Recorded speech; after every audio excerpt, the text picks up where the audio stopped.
IPC की धारा 302, 307 और 147 के तहत सजा याफ्ता बाहुबली आनंद मोहन जेल से रिहा कर दिए गए हैं। ये सभी धाराएं गोपालगंज के तत्कालीन डीएम जी कृष्णैया की हत्या के बाद आनंद मोहन पर लगाए गए थे। 2007 में आनंद मोहन को निचली अदालत ने दोषी पाया था और सजा सुनाई थी।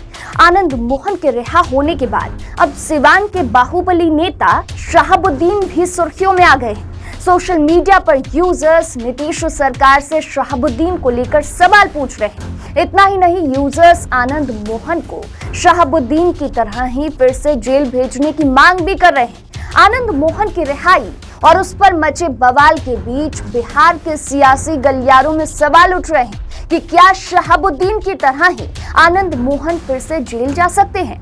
आज पंचतत्व में कोर्ट और कानून के सभी एंगल को विस्तार से आपको बताएंगे।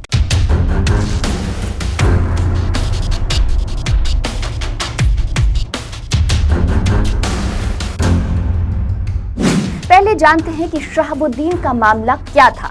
साल 2016 में पटना हाईकोर्ट ने सिवान की बहुचर्चित तेजाब हत्याकांड के गवाह राजेश रोशन की हत्या की साजिश रचने के मामले में शहाबुद्दीन को जमानत दे दी थी। जमानत मिलने के बाद शहाबुद्दीन गाड़ियों के काफिले के साथ भागलपुर से सिवान आए थे। शहाबुद्दीन को जमानत मिलने पर बिहार में बवाल शुरू हो गया। उस वक्त राज्य में नीतीश कुमार और तेजस्वी यादव की सरकार थी। सरकार ने हाईकोर्ट के फैसले को सुप्रीम कोर्ट में चुनौती देने का फैसला किया। इधर तेजाब कांड के पीड़ित चंदा बाबू ने भी सुप्रीम कोर्ट में गुहार लगाई। चंदा बाबू का कहना था कि 2004 के बाद शहाबुद्दीन की वजह से उन्होंने अपने 3 बेटों को खो दिया है। शहाबुद्दीन के बाहर रहने से केस पर असर होगा। चंदा बाबू के साथ ही पत्रकार राजदेव रंजन की पत्नी ने भी अर्जी दाखिल कर दी। राजदेव रंजन हत्याकांड में भी शहाबुद्दीन आरोपी था। सभी मामलों को सुनने के बाद सुप्रीम कोर्ट ने शहाबुद्दीन की जमानत याचिका खारिज कर दी। इतना ही नहीं, उन्हें बिहार से ट्रांसफर कर दिल्ली की तिहाड़ जेल में भेज दिया गया। 2021 में शहाबुद्दीन की तिहाड़ जेल में ही मौत हो जाती है। अब आनंद मोहन का मामला जान लीजिए। 1994 में मुजफ्फरपुर के खोबरा में गोपालगंज के तत्कालीन डीएम जी कृष्णैया की हत्या हो गई।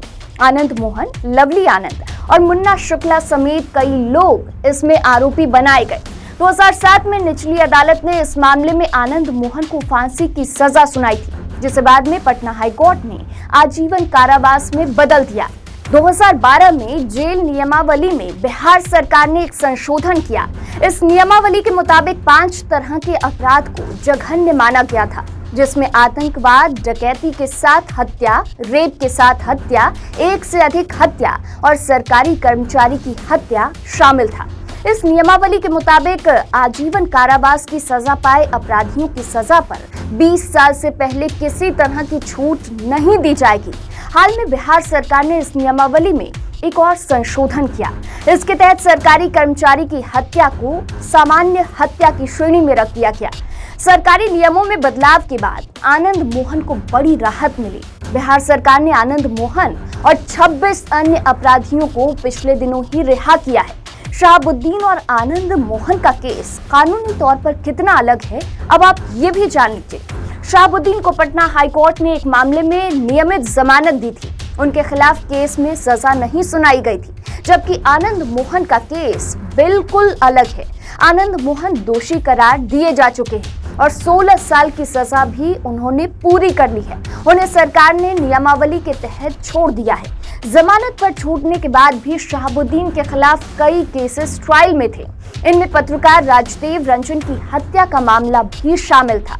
आनंद मोहन मामले में ऐसा नहीं है। आनंद मोहन के खिलाफ सभी केस खत्म हो चुका है, यानी आनंद मोहन के खिलाफ अभी कोई केस ट्रायल में है ही नहीं। अब सवाल उठता है कि क्या अब आनंद मोहन फिर से जेल नहीं जाएंगे? तो आपको बताएं कि ये कोर्ट के रुख पर डिपेंड करेगा। पूर्व आईएएस अधिकारी अनुपम सुमन और सोशल एक्टिविस्ट अमर ज्योति ने पटना हाईकोर्ट में जेल नियमावली में बदलाव के खिलाफ जनहित याचिका दाखिल की है। दोनों जनहित याचिका पर हाईकोर्ट सुनवाई करेगी। इन याचिकाओं में कहा गया है कि बिहार सरकार ने शक्ति का दुरुपयोग करते हुए निजी स्वार्थ के लिए नियमों में बदलाव किया है, जिसे रद्द कर दिया जाए। याचिका में संशोधन को गैर कानूनी बताते हुए इसे कानून व्यवस्था पर असर डालने वाला बताया गया है। याचिकाकर्ताओं का कहना है कि नियमावली में संशोधन ड्यूटी पर मौजूद लोक सेवकों और आम जनता के मनोबल को गिराती है। कोर्ट से अगर याचिका पर स्टे मिलता है तो आनंद मोहन की रिहाई रद्द हो सकती है और उन्हें जेल भी जाना पड़ सकता है। ऐसे में सब कुछ डिपेंड करेगा याचिकाकर्ताओं की दलील और नियम पर। सुप्रीम कोर्ट के एक एडवोकेट के मुताबिक संविधान में जेल मैनुअल बनाने का अधिकार राज्य को दिया गया है, लेकिन राज्य निजी स्वार्थ के लिए मैनुअल तैयार नहीं कर सकते हैं। बिहार में जो जेल नियमावली संशोधन हुआ है उसे याचिकाकर्ता निजी स्वार्थ के लिए किया गया बदलाव साबित कर देते हैं तो कोर्ट स्टे लगा सकती है। एडवोकेट का कहना है कि आजीवन कारावास का अर्थ है कि पूरी जिंदगी जेल में बिताना। कई मामलों में 14 और 20 साल बाद कैदियों को रिहा कर दिया जाता है। आनंद मोहन भी आजीवन कारावास की सजा मिली थी। आनंद मोहन को बिहार के नियम के मुताबिक उन्हें 20 साल से पहले राहत नहीं मिल सकती थी। एडवोकेट नियमावली पर बात करते हुए कहते हैं कि नीतीश कुमार ने एक सभा में आनंद मोहन की रिहाई के लिए सरकार के प्रयास का जिक्र किया था। इसके कुछ ही महीने बाद सरकार ने कानून में संशोधन किया है। याचिकाकर्ता के लिए ये मजबूत पॉइंट हो सकता है। दरअसल इसी साल जनवरी में पटना में एक कार्यक्रम के दौरान जब आनंद मोहन के समर्थक ने हंगामा किया था तो नीतीश कुमार ने बड़ा बयान देते हुए कहा था कि हम रिहाई में लगे हुए हैं। उस वक्त आनंद मोहन के समर्थकों से नीतीश कुमार ने कहा था कि आपको तो पता ही है ना कि हम कोशिश कर रहे हैं। उनकी पत्नी से पूछ लीजिए कि हम क्या कोशिश कर रहे हैं। अगर आप लोग इस तरह से चिल्लाएंगे तो लोग दूसरी चीज समझ लेंगे। आनंद मोहन समेत जिन कैदियों को छोड़ा गया है उनमें 8 यादव, 5 मुस्लिम, 4 राजपूत, 3 भूमियार, 2 कोयरी, 1 कुर्मी, 1 गंगोता और 1 नोनिया जाति से आते। बिहार के मुख्य सचिव आमिर सुबहानी ने इस पर कहा है कि सभी को नियमबद्ध तरीके से छोड़ा गया है। फिलहाल के लिए आज पंचतत्व में इतना ही। और भी ऐसी खबरों के लिए देखते रहिए पंचतत्व। नमस्कार।